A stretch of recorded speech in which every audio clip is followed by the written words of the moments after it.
2021년 10월 3일 전안광성교회 주일 예배를 드리겠습니다. 사랑과 은혜가 풍성하신 아버지 하나님, 10월의 첫 번째 주일 예배를 드리게 해주시니 감사합니다. 짧은 연휴를 맞이하여 산과 들로 떠나지 아니하고 오늘도 예배를 드리기 위해 각자의 자리에 모였사오니 주의 자녀들의 영혼을 세상의 악으로부터 지켜 주옵소서. 오늘도 이 세상의 죄를 막아주는 성령님의 두루마리가 온 성도들에게 입혀지길 소망하오며 예수님의 이름으로 기원하옵나이다. 아멘. 다같이 사도신경으로 우리의 신앙을 고백하겠습니다. 나는 전능하신 아버지 하나님 천지의 창조주를 믿습니다. 나는 그의 유일하신 아들 우리 주 예수 그리스도를 믿습니다.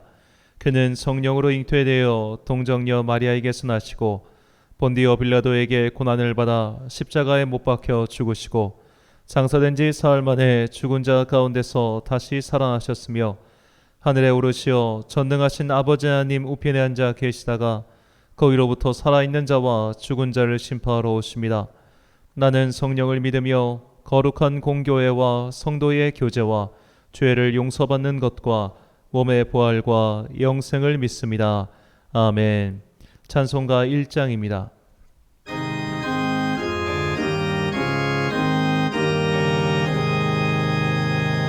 만복의 근원 하나님 온 백성 찬송 드리고 저천사여 찬송하세 찬송 성모 성자 성령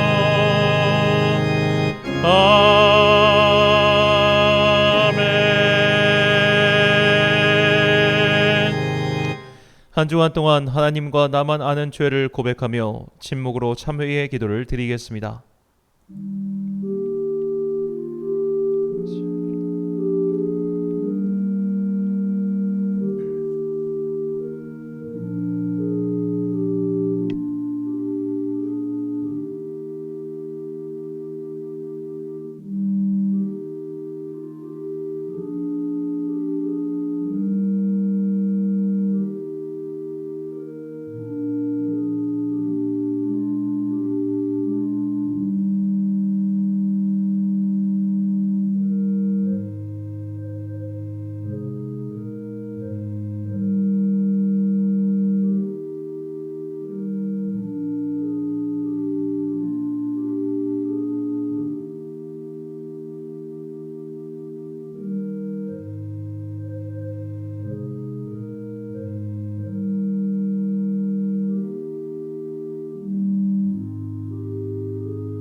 다 함께 참회의 기도를 드리겠습니다. 사랑과 은혜가 풍성하신 아버지 하나님, 스스로 죄인들과 같은 몸을 입으시고 우리의 죄값을 치르기 위해 십자가에 달리신 주님의 은혜를 찬양합니다. 언제나 주님의 품 안에 살아가고 있음에도 불구하고 평안할 때는 내 자랑하고 고달플 때는 하나님조차 망각한 채 세상을 탓했던 어리석음을 고백합니다. 주여 회개의 영을 부어 주옵소서. 나 중심의 생활이 아닌 하나님 중심으로 살아갈 수 있도록 우리에게 소망을 주시고 주님의 영으로 우리를 새롭게 태어나게 하옵소서. 주님께서 이 작은 나라를 사랑하셔서 수천 년의 세월 동안 명맥을 잃지 않게 해주시니 감사합니다. 오늘도 국방의 의무를 다하고 있는 귀한 청년들을 기억하시고 그들이 훈련 중에 다치지 않도록 주님의 오른손으로 붙들어 주옵소서. 외적들이 침입하지 못하도록 자신들의 임무에 충실하게 하시고 병영 생활 속에서 보람을 발견할 수 있도록 지혜를 주옵소서. 이 나라의 지도자들을 위하여 기도합니다. 새롭게 국가의 5년을 이끌어갈 비전을 그들에게 주시어 이전 투구와 서로 헐뜯기를 일삼는 한심함으로부터 벗어날 수 있도록 하여 주옵소서. 자기 지지층만 보고 정치하느라 나라를 돌로 쪼개는 어리석음에서 벗어나게 하시고 하나 되는 나라와 민족이 될 수 있도록 바른 지도자를 우리에게 허락하옵소서. 오늘도 자신의 자리에서 열심히 예배드리는 우리의 동역자들을 위하여 기도합니다. 우리가 비록 떨어져서 서로 얼굴을 보지 못할지라도 성령님의 교통하시는 능력에 힘입어 사랑의 띠로 하나가 되게 하옵소서. 이 시간 예배를 드리는 우리에게 죄를 사하시고 없애시는 주님의 능력이 임하길 간절히 소망합니다. 주님의 은총과 자비를 구하며 주님께서 가르쳐 주신 기도를 드리오니 하늘에 계신 우리 아버지, 아버지의 이름을 거룩하게 하시며 아버지의 나라가 오게 하시며 아버지의 뜻이 하늘에서와 같이 땅에서도 이루어지게 하소서. 오늘 우리에게 일용할 양식을 주시고 우리가 우리에게 잘못한 사람을 용서하여 준 것 같이 우리 죄를 용서하여 주시고 우리를 시험에 빠지지 않게 하시고 악에서 구하소서. 나라와 권능과 영광이 영원히 아버지의 것입니다. 아멘. 사죄의 선언입니다. 하나님은 우리에게 구원의 하나님이시라.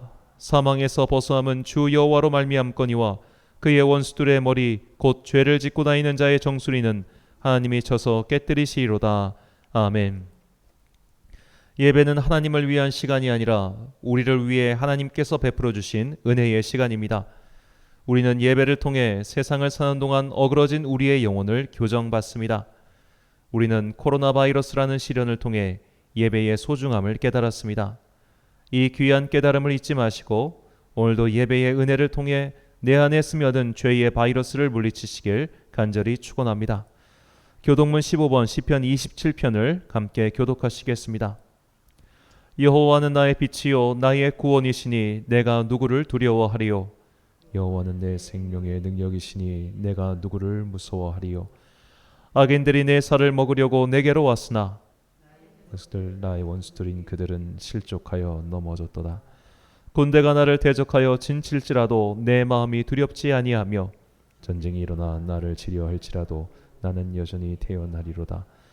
내가 여호와께 바라는 한 가지 일 그것을 구하리니 곧 내가 내 평생에 여호와의 집에 살면서 여호와의 아름다움을 바라보며 그의 성전에서 사모하는 그것이라. 여호와께서 환난날에 나를 그의 초막 속에 비밀히 지키시고 그의 장막 은밀한 곳에 나를 숨기시며 높은 바위 위에 두시리로다. 이제 내 머리가 나를 둘러싼 내 원수 위에 들리리니 내가 그의 장막에서 즐거운 제사를 드리겠고 노래하며 여호와를 찬송하리로다. 아멘. 찬송가 273장입니다.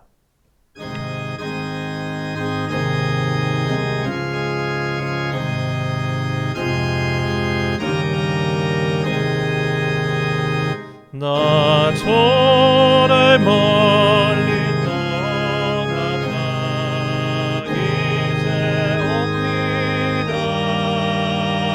나 죄의 힘내 지나요 주여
지난주 봉헌하신 분들입니다. 김종학 집사님 가정에서 주정헌금 드리셨습니다. 11조 김봉석 집사님, 이선민 집사님, 송군랑 권사님 감사합니다.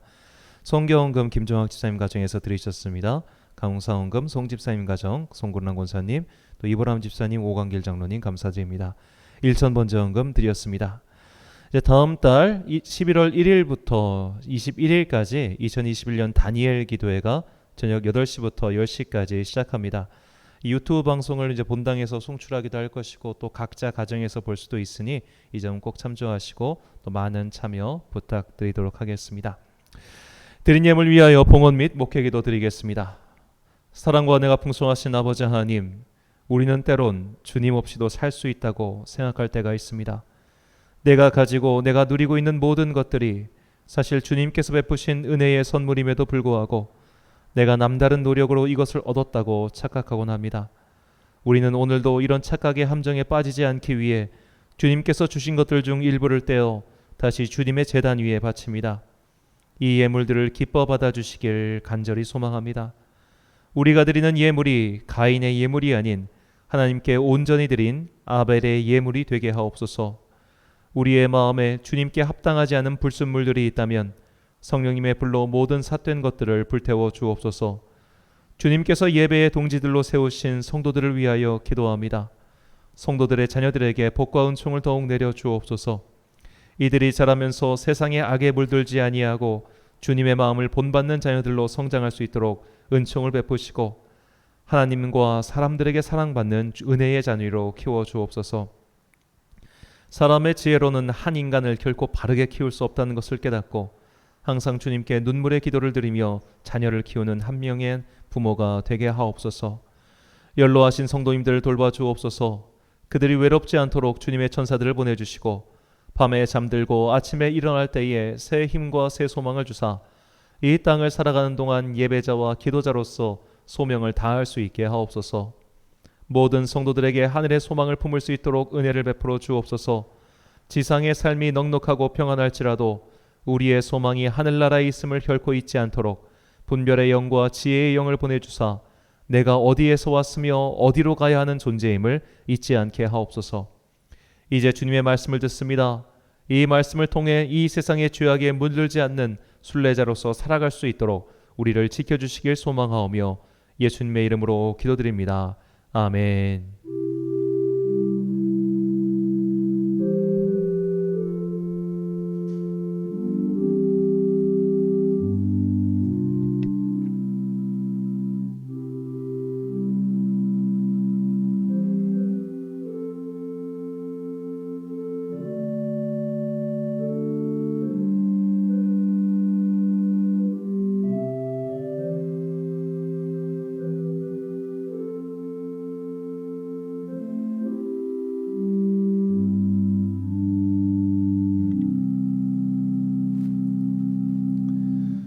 오늘 우리에게 주신 하나님의 말씀 구약성경 여호수아 22장 11절부터 18절까지 말씀입니다. 여호수아 22장 11절부터 18절까지 말씀. 저와 함께 한 절씩 교독하시겠습니다.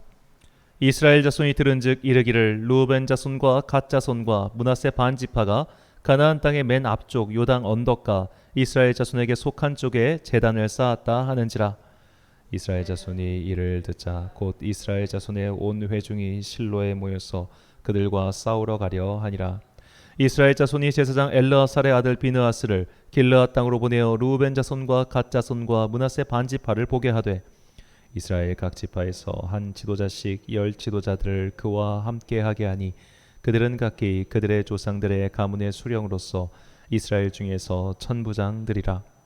그들이 길르앗 땅에 이르러 루벤 자손과 갓 자손과 므낫세 반 지파에게 나아가서 그들에게 말하여 이르되 여호와의 온 회중이 말하기를 너희가 어찌하여 이스라엘 하나님께 범죄하여 오늘 여호와를 다른 데서 돌아서서 너희를 위하여 제단을 쌓아 너희가 오늘 여호와께 거역하고자 하느냐.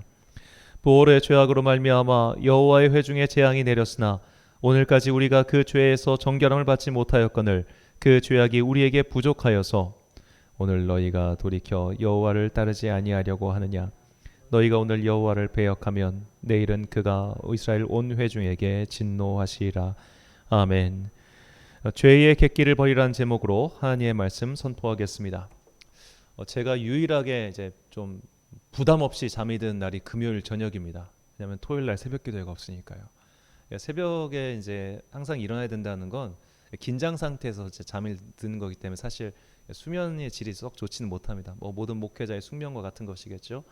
이 금요일 저녁에서 이제 딱 편안히 누워가지고 오랜만에 자기 전에 이렇게 유튜브, 요새는 유튜브도 한 15초짜리 짧은 영상들이 이렇게 올라오는 게 있습니다. 그걸 이렇게 쑥 보는데 보다가 그 한문철 TV라는 게 들어왔어요. 이 한문철 TV는 그 교통사고 블랙박스만 분석해가지고 그것만 쭉 보여주는 그 유튜브 방송입니다. 그래서 그걸 계속 보는데 참 황당하게 사고 나는 게 너무 많은 거예요. 교통사고가 막 역주행 오토바이가 와가지고 들이받기도 하고, 뭐 심지어는 이제 버스 전용 차선을 불법으로 막 달리다가 얘도 이렇게 달리고 있는데 또 옆에 있는 차도 불법으로 좌회전 끼어들게 하다가 둘이 부딪혀가지고 차가 인도로 튀어서 인도에 사람 치기도 하고, 너무너무 황당하고 다양하고 참 어처구니 없는 일들이 이 도로상에서 일어나고 있는 걸 봤는데, 자, 그런 여러 가지 사고 중에서 유독 제 눈에 들어오는 죄송합니다. 사고의 한 유형이 있었습니다. 어떤 사고였냐면, 내가 가고 있어요. 진로 방향 가고 있는데 끼어들기를 합니다. 머리를 막 들이밀어요. 그러면 저 같으면 그냥 보내줄 것 같아요. 그런데 이거 끼어들기 하네 하면서 소리가 다 녹음이 되니까 끝까지 안 비켜줘요. 부딪힙니다. 그리고 내려서 서로 싸워요. 자, 그리고 뭐 여기 오오오오오오오 하다 부딪혀요. 전 그걸 보면서 물론 이제 사고를 낸 어떻게 보면 좀 가해자 측 더 책임이 큰 소재도 있겠지만, 이 운전을 하시는 분들도 내가 방어 운전을 했다면 그거 피할 수 있었을 것 같아요. 그런데 꼭 그 순간에 이상하게 객기를 부리는 분들이 계시더라고요. 심지어 어떤 분들은 추격해 갑니다. 가가지고 막 욕을 하는 게 막 블랙박스에 다 들어가고 막 쫓아가요. 왜 쫓아가요? 자기가 경찰이야. 자기가 순경이야. 자기가 재판. 왜 쫓아갈까? 그러니까 이해를 저는 좀 못하겠더라고요. 소위 말해 고속도로에서 나를 추월했다고 막 밟아가지고 막 추월하고 소위 말해 보복 운전하고, 이런 것들을 보면서 물론 내가 피할 수 없는 사고가 있지만 내가 피하지 않는 사고도 있더라고요. 굳이 일어나지 않아도 될 사고를 내가 피하지 않아서 일어나게 되는 사고, 저는 이것을 객기를 부려서 이렇게 된다고 생각이 들었습니다. 자, 이 객기라는 말은 순 우리말로 객적게 부리는 혈기란 뜻인데, 객적다라는 말은 쓸데없고 실없다라는 말이에요. 자, 이런 혈기, 쓸데없는 일을 참 우리가 은근 많이 하죠. 그 해외 토픽을 보다 보면 정말 이런 그 황당한 일들이 되게 많이 있습니다. 이렇게 황당한 일을 벌인 사람들에게 주는 상이 있어요.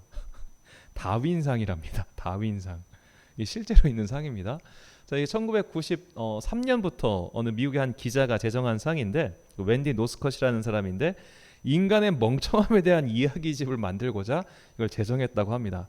자, 이거 정말 다양한 멍청한 일들이 있는데, 뭐 예를 들어 그러니까 우리가 많이 접하는 셀카 찍다가 추락사, 뭐 그런 일들 있잖아요. 특히 이렇게 죽는 분들 보면 대부분 남자예요. 자, 이게 특히 이제 미국에 보면 그런 좀 황당한 분들이 많은 것 같아요. 그러니까 어떤 분이 참 어떻게 보면 끔찍한 건데, 폭죽을 입에 물고 달리다가 돌아가신 분도 계시고 이게 왜 그걸 물어? 그리고 어떤 분은 자동차 엔진에다가, 그러니까 자동차 양옆에다가 비행기 로켓을 달아가지고 내가 세계에서 제일 빠르게 달려보겠다고 해서 로켓 점화한 순간 그분이 사라져 버렸어요. 차가 너무 빨리 나가가지고 차가 다 타버린 거야. 공기의 마찰로 인해서. 뭐 그런 황당한 일로 자기의 목숨을 건 사람이 너무너무 많은 거예요. 이런 게 사실 다 쓸데없고 객적은 혈기죠. 자, 아까 말씀드린 것처럼 내가 혈기를 안 부리면 사실 그 사고 피할 수 있습니다. 내가 그냥 비껴주면 되고, 내가 그냥 양보하면 돼요. 내가 오늘 미친놈 만났구나 생각하면서 그냥 아이고 왜 운전을 졌다고 그래? 그러면 되는 것을 왜 내가 굳이 쫓아가지고 저걸 응징했다고 차에서 내려가지고 으아 경찰 불러 왜 이러냐 말이에요. 이게 다 사실은 우리가 혈기 때문에 부리는 거라는 생각이 훨씬 많이 들었습니다. 그 블랙박스 영상을 보면서. 근데 우리가 이렇게 일상생활에서 혈기를 부리는 것도 굉장히 참 여러 가지 문제를 낳고 또 그런 일 때문에 참 우리가 많은 경범죄를 저지르기도 하지만 이 죄에 대해서도 객기를 부리는 사람들이 있더라는 거예요. 아유 이까짓 거 아무 문제 없어. 이런 것쯤이야 무슨 상관이야 라고 객기를 부리는 사람들이 있어요. 자, 자신이 부른 이런 죄에 대한 객기로 인해서 전체 민족에 큰 해를 입힌 사람이 나옵니다. 그의 이름은 아간이라는 사람이었어요. 자, 이 아간이라는 사람이 이 여리고성 전투에 참여하기 직전에 여호수아로부터 명령을 듣습니다. 이 명령은 전체 백성대 한 명령인데 이 여리고성은 하나님께 온전히 바치는 제물이기 때문에 그 중에 어떤 것도 너희가 가져가선 안 돼라는 명령을 들었어요. 하지만 이 아간은 그 명령을 듣고도 에이, 요것쯤이야 하고 자기가 금 한 덩어리, 좋은 외투 한 벌, 은 몇 덩어리를 잡고 자기 텐트 안에 숨겨 놓습니다. 아유 이 정도쯤이야 괜찮겠지. 죄에 대해서 객기를 부렸어요. 그 결과 어떻게 됐느냐? 여호수아 7장 24절부터 26절까지 말씀입니다.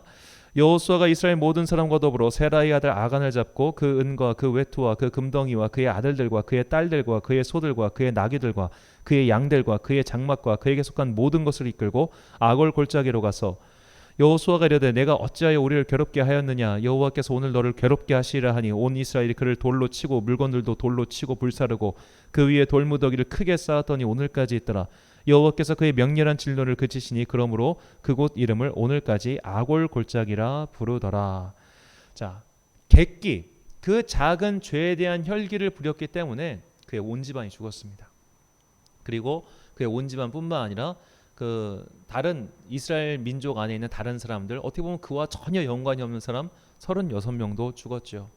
자, 이 하나님께서 이스라엘 민족의 죄를 이렇게 심판하시는 모습을 보면은 오늘날 우리의 관점에서는 너무 불합리하다고 생각할 수 있어요. 왜냐하면 지은 죄는 요만큼인데 벌은 이만큼 같아 보이거든요. 잘못은 제가 했는데 벌은 다 같이 받아. 이건 너무 억울하고 불합리하지 않나 라는 생각이 드는데 하나님께서 이스라엘 민족에 이런 심판을 하신 이유는 그들을 리더 민족 제사장 민족으로 삼으셨기 때문입니다. 그러니까 이 어두운 세상을 밝히는 등대로서 사명을 그들에게 주셨고 또 그에 맞는 큰 은혜를 주셨기 때문에 그들이 행한 잘못을 어떻게 등가 교환식으로 처리하지 않으시고 훨씬 더 크게 처리하신 거예요.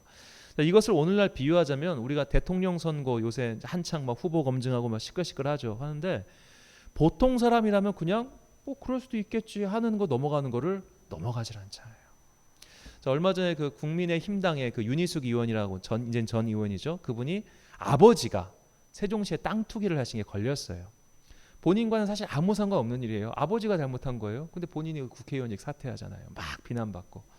자, 지금 뭐 이 화천대유가 어떻게 될지 모르겠습니다만 그런 식으로 뭐 자식의 잘못이라든지 특히 자식의 잘못 때문에 낙마한 정치는 정말 많습니다. 그런 식이라든지 혹은 부모의 잘못이라든지 이런 것들을 리더에게 엄격하게 적용하는 이유가 오늘날에도 있다면 반대로 하나님께서도 영적 리더로 세우신 이스라엘 민족 제사장 나라로 세우신 이스라엘 민족에게 더 높은 윤리성을 요구하신 거예요. 그러니까 일종의 연대 책임을 지어가지고 심판하신 것이죠. 이런 하나님의 연대 책임이 또 나오는 것이 민수기에 나오는 사건입니다. 자, 민수기에 이 부올의 아들 발람이라는 사람이 나오는데 이 발람이라는 사람이 계책을 써가지고 그 미디안 민족의 여인들을 통해서 이스라엘 민족을 타락하게 만들었어요. 모두가 타락한 게 아니라 일부 사람들이 그 미디안 여인들과 혼인을 해가지고 그로 인해서 죄가 이스라엘 민족 안에 들어오자 하나님께서 연병을 보내서 그들을 치십니다. 정말로 또 많은 사람들이 죽었죠. 자, 그렇게 심판받는 모습들을 이스라엘 민족이 봤습니다.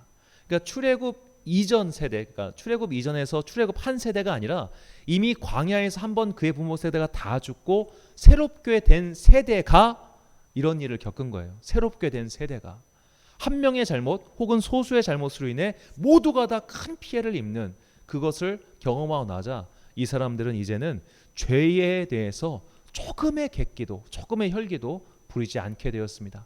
마치 자라보고 놀라는 것은 소뚜껑 보고 놀란다고 조금만 뭔가 보여도 야, 저 어떻게 해야 돼? 저러면 안 돼 라는 식의 경계하는 태도가 생긴 것이죠.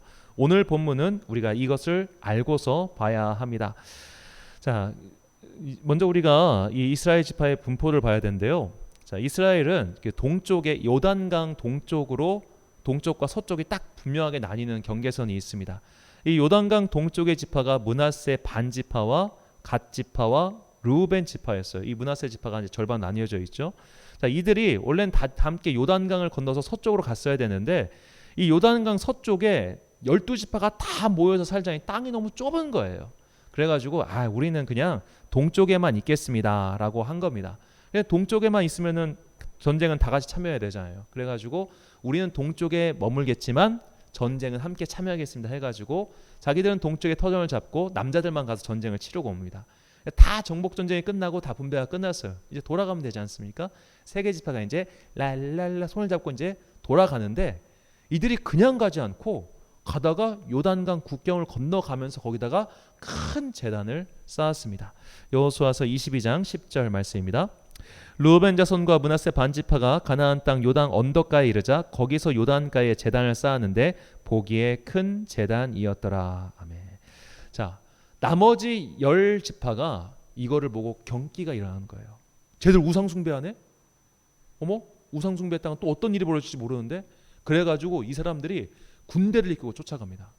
저거를 그냥 놔뒀다가는 마치 지난번에 우리가 큰 피해를 아간의 죄로 피해를 입은 것처럼 이 부올의 애들 발람의 그 계책에 넘어가서 피해를 입은 것처럼 우리에게 정말 큰일이 닥치겠구나 해가지고 두려워하면서 그들 찾아가요.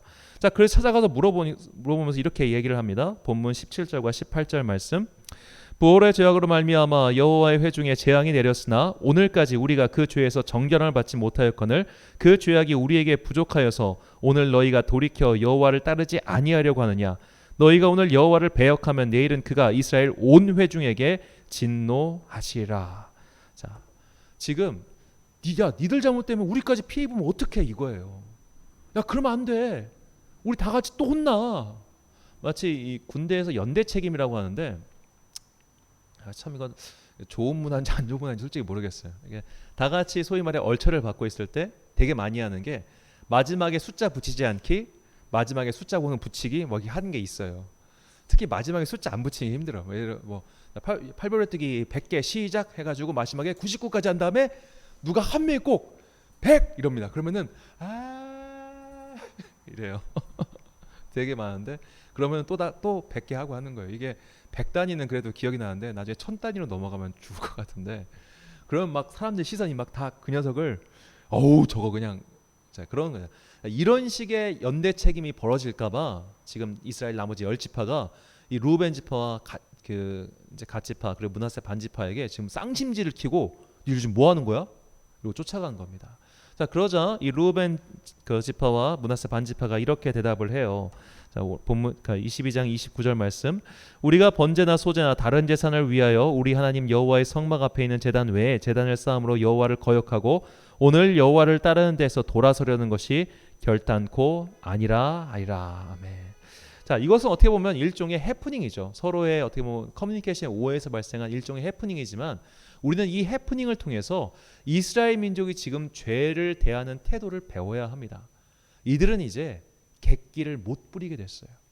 무서운 거예요. 벌 받는 게 무섭고 하나님께서 심판하신 경험들이 너무나 무섭기 때문에 이제는 더 이상 이제 죄에 대해서는 내가 조금 더 객기를 부리지 못하겠다. 죄에 대해서만큼 조금 더 혈기를 부리지 못하겠다. 죄는 어떻게든 피해야겠다라고 생각을 한 겁니다.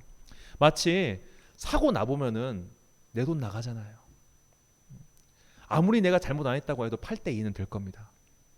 그 얼마 전에 아까 말한 그 한물저 TV에 되게 황당했던 게 나는 가고 있어요. 근데 오토바이가 역주행해가지고 나를 꽝 박았습니다.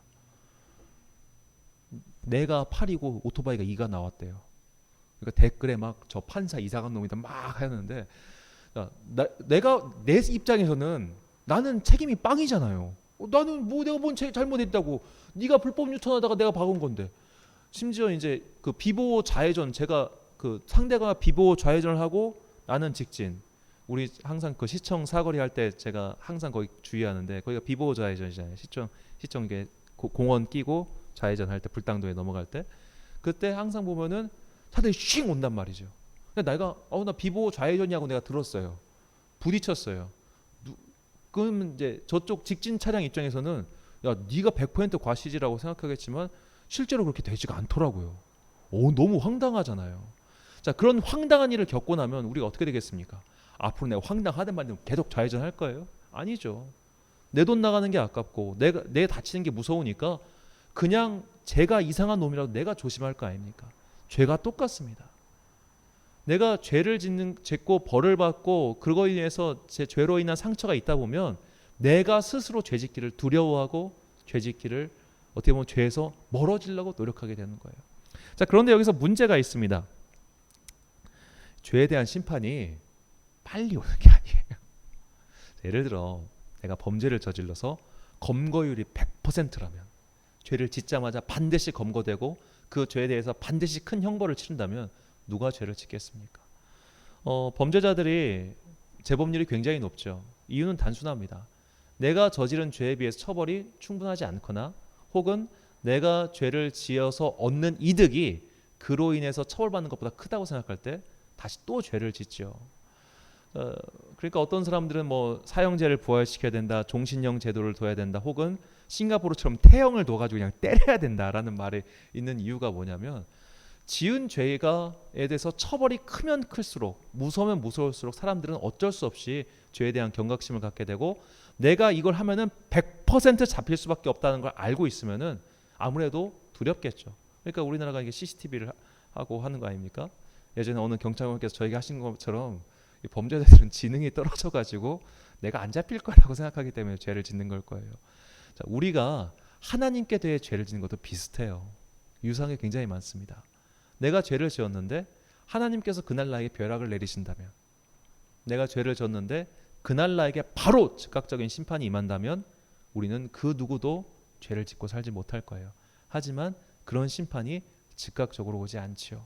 자, 하나님께서 우리에게 그런 즉각적인 심판을 주지 않으시는 이유는 두 가지 이유에서입니다. 첫 번째는 그분이 자비롭고 은혜가 많으시고 노하기를 더디하시는 하나님이시기 때문에 너희가 회개하고 돌아올 때까지 참고 기다리시는 거예요. 이게 첫 번째고요. 두 번째는 사실 더 무서운 이유입니다. 나를 버리신 거예요. 이젠 나 너 포기했어. 자, 예를 들어 어느 속썩이는 아들이 있다고 칩시다. 그 아들이 맨날 속을 새겨요. 때려도 말을 안 듣고 벌을 줘도 말을 안 듣고 어떤 말을 해도 얘를 설득이 안 돼요. 그럼 아버지가 이렇게 얘기합니다. 나 이제 너 포기했다. 넌 내 새끼 아니다. 네 알아서 살아라. 나가든 말든 맘대로 해라. 자, 이 말이 어떻게 더 무섭겠습니까? 때리는 게 무섭겠습니까? 아버지가 날 버리는 게 무섭겠습니까? 아버지가 날 버리는 게 더 무섭죠. 그렇기 때문에 죄에 대한 즉각적인 심판이 오지 않을 때 어휴 하나님 안 계시네. 죄를 마음대로 져도 되겠네. 이게 아니라 오히려 그걸 더 무섭게 여기고 더 받아들여야 되는 것이죠. 그렇기 때문에 사도 바울은 우리에게 이렇게 권면합니다. 데살로니가전서 5장 22절입니다. 악은 어떤 모양이라도 버리라. 자, 악은 어떤 모양이라도 버리라. 이것은 내가 어떻게 보면 주관적이고 객관적이고 또 능동적인 죄도 포함되지만 이 세상을 살아가면서 어쩔 수 없이 마주하게 되는 악이라는 게 있어요. 그것조차도 될 수 있으면 피하기 위해 노력하고 또 내가 그것을 스스로 경계해야 된다는 말입니다. 최근에 한국 교계의 최대 이슈는 아마도 이 동성애 문제일 것 같아요. 뭐 차별금지법을 제정하라는 사람도 있고 차별평등법 반대한다는 말도 있죠. 기본적으로 이제 여성가족부에서 주장하는 건강가정기본법이랑 또 이제 민주당 박주민 의원이 발의하고 있는 차별금지법 발의안, 이 두 가지가 어떻게 보면 동성애의 핵심인데, 즉 뭐 남과 남자, 여자와 여자 그런 다양한 가족이 있어야 건강하다는 여성가족부의 건강가족기본법과 그리고 남자와 남자, 여성과 여성 간의 그런 결합도 인정해야 된다는 그런 걸 차별하면 안 된다는 차별금지법, 이 두 가지가 이제 사실 서구 유럽 사회가 이미 이제 동성애를 인정하게 동성 결혼을 인정하게 되는 그 과정 중에 있던 것과 똑같은 것을 밟고 있는 거죠. 자, 그렇다면 국회의원들이 이걸 왜 할까요? 정부가 이걸 왜 할까요? 그들이 다 동성애자고 동성애를 옹호하기 때문에 이렇게 하는 걸까요? 아닙니다. 많은 사람들이 사실 동성애에 대해서 지지하거나 혹은 긍정적으로 생각하기 때문이죠. 자, 올해 5월 한국 갤럽에서 조사를 했는데 동성결혼 법제화 찬성 비율이 38%, 반대 비율이 52%입니다. 그런데 20대가 73%가 찬성하고 30대도 52%가 찬성해요. 자, 동성애도 사랑의 형태다라고 그렇다라고 대답한 비율이 58%고 그렇지 않다라는 비율이 33%인데 20대는 86%가 이렇게 생각하고 50대도 57%가 동성애도 사랑의 형태라고 생각합니다. 자, 그러다 보니까 우리도 이런 사고에 사실 굉장히 많이 영향을 받고 있어요. 그러니까 우리가 세상을 살아간다고 하는 것은 이 세상의 죄에 내가 아무리 멀어지려고 해도 사실은 알게 모르게 다 습득되어 있다는 겁니다.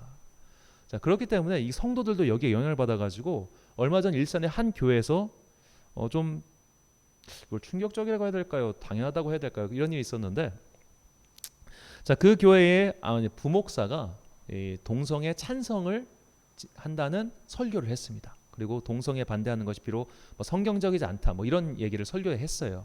그러니까 그 설교 이야기를 듣고 그 교단에서 그 부목사를 제명시켜 버립니다. 너는 우리 교단이 정한 목사의 자격이 없다, 제명을 시켜요. 자, 그렇게 부목사가 제명당하니까 그 교회 성도들이 어떻게 했냐면 그 교단을 탈퇴해 버립니다. 우리는 저 부목사가 동성애를 지지하고 동성애가 어떻게 보면 동성애를 벌하는 것이 성경적 해석이 아니다라는 그 목사의 해석에 동의한다 해가지고 교인들이 2년 동안 회의를 거쳐서 교단을 탈퇴해 버려요. 자, 이게 어떻게 보면 세상에 물든 교회의 모습입니다. 똑같은 사고를 하고 있는 거예요. 20대의 80%가 지지하고 있는데 어마어마한 숫자입니다. 20대의 80%라고 하는 건 사실 거의 대다수가 그렇게 생각하고 있다는 것과 똑같은 말이에요. 이미 우리가 사는 사회는 동성애를 긍정하고 뭐 하다못해 아유 난 니들과는 달라 이렇게 혐오할진 몰라도 그래 뭐 니들이 그렇게 사는 건 내가 뭐라고 할 수 없지, 이게 일상화돼 있다는 얘기예요. 이렇게 되다 보면 자연스럽게 학교에서도, 그러면 20대가 그렇다면 10대는 어떻게 했습니까? 더하면 덜했지 덜하지 않을 거죠. 자, 그런 식으로 우리가 이 세상에서 어떻게 보면 우린 죄에 대해서 안전운전, 방어운전을 할 수밖에 없어요. 언제 머리를 지빗고 들어올지 몰라요. 얘들은 정말 깜빡이도 안 켜고 들어오는 차와 똑같습니다. 그렇기 때문에 내가 어떤 악의 모양이라도 거기에 내가 물들지 아니하도록 우리는 항상 주님의 보호와 간구를 구해야 하는 것이죠. 그래서 우리는 로마서 2장의 말씀을 꼭 기억해야 됩니다. 로마서 2장 4절과 5절 말씀. 혹 내가 하나님의 인자하심이 너를 인도하여 회개하게 하심을 알지 못하여 그의 인자하심과 용납하심과 길이 참으심이 풍성함을 멸시하느냐. 다만 내 고집과 회개하지 아니한 마음을 따라 진노의 날 곧 하나님의 의로우신 심판이 나타나는 그날에 임할 진노를 내게 쌓는도다. 아멘. 자, 이 고집과 회개하지 않는 마음, 이것이 바로 죄에 대한 객기죠. 쓸데없고 실없는 일입니다. 이것은 마치 암에 걸린 사람이 이전의 생활 태도를 계속 유지하는 것과 똑같아요. 나 죽어도 괜찮아, 난 괜찮아, 상관없어 하고 여전히 그렇게 사는 사람, 혹은 아유 내가 설마 죽게 하겠어, 나 아직 젊어라고 암에 대해 객기를 부리는 사람들, 이런 사람도 있죠. 심지어 이런 사람도 있죠. 이제 술을 너무 많이 드셔가지고 간이 완전 상해서 간을 이식 수술을 받으셨습니다. 실제 사례가 있더라고요. 딸 1에게 간 이식 수술을 받고 그래도 술을 끊지 못해서 이 간도 떼어내고 딸 2에게 또 간 이식 수술을 받은 거예요. 자식 둘의 간을 떼다가 자기가 쓴 거예요. 자기 간 다 써먹고. 술을 버려야 되는데 그걸 버리지 못해서 결국 그 고집과 회개하지 않는 그 술에 대한 객기, 죄에 대한 객기 때문에 자신의 인생을 망칠 뿐만 아니라 딸들의 인생까지 망친 사람의 사례가 있더라고요. 자, 우리가 이 죄에 대해서 그래서 객기를 부리면 안 되는 거죠. 쓸데없는 고집을 부리는 거 안 되는 거죠. 얘가 지금 들어오고 있으면은 내가 그냥 기다리면 되는데 왜 아이고 니까짓 게 왜 들어하고 왜 직진을 하냐 이 말이에요. 우리가 이 세상의 죄에 대해서 결코 자신해서 안 되는 이유는 이미 우리를 둘러싸고 있는 이들이 다 그 방향으로 가고 있기 때문입니다. 마치 우리가 차가 막혀 있으면 못 빠져나가듯이 우리를 둘러싼 세상이 다 그 방향으로 가고 있어요. 그럼 거기서 내가 자칫 잘못하면 내가 빨리 빠져나오지 않으면 우리도 그냥 거기 휩쓸려가지고 그냥 가지 말아야 될 도로로 쭉 가게 되는 것이죠. 그래서 우리는 바울의 권면을 엄중하게 받아들여야 됩니다. 에베소서 4장 22절부터 24절까지 말씀 우리 다 같이 한 목소리 읽겠습니다. 시작. 너희는 유혹의 욕심을 따라 썩어져가는 구습을 따르는 옛사람을 벗어버리고 오직 너희의 심령이 새롭게 되어 하나님을 따라 의와 진리의 거룩함으로 지으심을 받은 새 사람을 입으라. 아멘. 사랑하는 천안 광성교회 성도 여러분, 그리고 이 예배를 함께 드리시는 귀한 주님의 자녀 여러분, 죄에 대해서 객기를 부리지 마십시오. 죄에 대해서 자신하지 마십시오. 나는 괜찮아, 나는 별일 없을 거야, 나는 죄에 지지 않아 라는 식의 쓸데없는 혈기를 부리지 마십시오. 그것은 스스로를 파멸시키기 위한 마귀의 술책에 넘어가는 행동입니다. 오늘 우리는 본문의 이스라엘 백성들처럼 자라보고 놀란 가슴 소뚜껑 보고 놀라듯 죄에 대해 화들짝 놀라야 합니다. 이러다가 큰일 나지 저러다가 큰일 나지란 마음으로 죄를 피하고 멀리하며 살아야 합니다. 죄가 내 인생의 차선에 끼어들기를 하고 있을 때 나는 저런 거에 신경 쓰지 않아 라고 직진하면 사고가 날 수밖에 없는 것이죠. 우리는 죄에 대해 안전운전을 해야 합니다. 최선을 다해서 피하고 멀리해야 합니다. 어쩔 수 없이 우리가 그 차선에 접어들었을 때는 주님 우리를 여기서 지켜달라고 간구해야 합니다. 어쩔 수 없이 이 세상을 살아가는 동안에 내가 죄에 물들 수밖에 없다는 걸 꼭 기억해야 돼요. 우리가 독야청청 산에서 혼자 살지 않는 이상 우리는 죄의 가랑비에 옷 젖듯이 계속 젖을 수밖에 없기 때문에 항상 성령님께서 나에게 두루마기 입혀주셔서 이 죄에 물들지 않게 해주세요라고 해야 됩니다. 또 서울 종로에 가면 그 칼을 파는 박물관이 있어요. 그 도검류 소지자만 가서 그 칼을 구매할 수 있는데, 제가 그 일본도를 한때 좋아해가지고 구경을 하고 많이 갔는데 거기서 그 칼 파시는 사장님을 보고 깨달은 게 있습니다. 이분이 맨날 칼을 만지니까 눈빛이 칼이에요. 진짜 사람 눈빛이 칼처럼 날카롭고 그런 거구나. 그때 그분을 보고 깨달았습니다. 여러분, 우리가 어쩔 수 없어요. 이 죄악 세상을 살다 보면 죄에서 완전히 벗어나서 깨끗하고 순결한 영혼을 살 수가 없어요. 어쩔 수 없이 우린 죄에게 항상 조금씩 튀고 있습니다. 그렇기 때문에 내가 죄에 지지 아니하도록 항상 주님께 주님 나를 지켜주세요라고 간구하며 기도해야 됩니다. 자신을 보호하기 위한 이 죄에 대한 방어 운전, 이렇게 해서 우리가 썩어져가는 옛사람을 버리고 주님의 새 사람을 입는 이 방법을 함으로써 죄와 심판에서 벗어나게 되길 주님의 이름으로 축원합니다. 기도하겠습니다. 사랑과 은혜가 풍성하신 아버지 하나님, 죄에 대해 숱한 심판을 받았던 이스라엘 민족은 이제 죄의 모양이라도 보일 양이면 즉각 반응하게 되었습니다. 그들에게는 제사장 나라의 책임이 있었기 때문에 하나님께서는 그들을 더욱 엄한 잣대로 대하셨습니다. 우리 또한 이 시대의 이스라엘 민족처럼 제사장으로서 부름받았습니다. 분명히 하나님께서는 우리에게 엄한 잣대를 대고 계시는데 우리는 이를 모르고 죄에 대해 객기를 부리고 살았습니다. 이렇게 해도 괜찮겠지, 남들도 다 이렇게 하는데 뭐가 문제야 라는 식으로 쓸데없는 혈기를 부렸습니다. 우리의 미혹함과 죄를 용서하여 주옵소서. 죄가 우리 앞에 머리를 들이밀고 다가오고 있습니다. 이때 괜히 고집부리다가 사고를 내지 않도록 우리에게 피할 길과 지혜를 주사 죄를 멀리하고 생명의 길을 택하게 하옵소서. 우리를 썩게 만드는 죄의 습성을 버리고 성령님으로 변화받아 새 사람이 될 수 있도록 우리에게 은혜를 베풀어 주옵소서. 죄의 모양이라도 멀리하며 이 죄 많은 세상에서 거룩한 등대로서 살아가는 주의 자녀들이 되길 소망하오며 예수님의 이름으로 기도드립니다. 아멘. 찬송가 288장입니다.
파송의 말씀 선포하겠습니다. 자리에서 일어나시기 바랍니다. 죄는 오늘도 깜빡이를 켜지 않고 우리의 인생 차선으로 머리를 들이밉니다. 이때 객기를 부리고 죄와 접촉사고를 일으켜서는 안 됩니다. 죄를 두려워하시고 죄를 멀리하십시오. 그리고 나도 모르게 침투하는 죄를 막을 수 있도록 항상 성령님의 도움을 구하십시오. 그 어떤 인간도 스스로 죄와 싸워 이길 수 없음을 잊지 마시고 죄는 어떤 모양이라도 멀리하는 지혜로운 주의 자녀들이 되시길 간절히 축원합니다. 축도로 예배를 마치겠습니다. 지금은 우리 구주 예수 그리스도의 은혜와 하나님 아버지의 놀라우신 사랑과 성령님의 감화감동 역사하심이 이제 내 인생 차선에 끼어들고 있는 이 죄의 움직임 앞에서 스스로 조심하고 방어 운전을 하면서 항상 죄를 멀리하고 성령의 두루마기를 말미암아 거룩한 새 사람을 입기를 바라는 그런 주의 자녀들 머리 위에 지금부터 영원까지 함께 하시기를 간절히 축원하옵나이다. 아멘.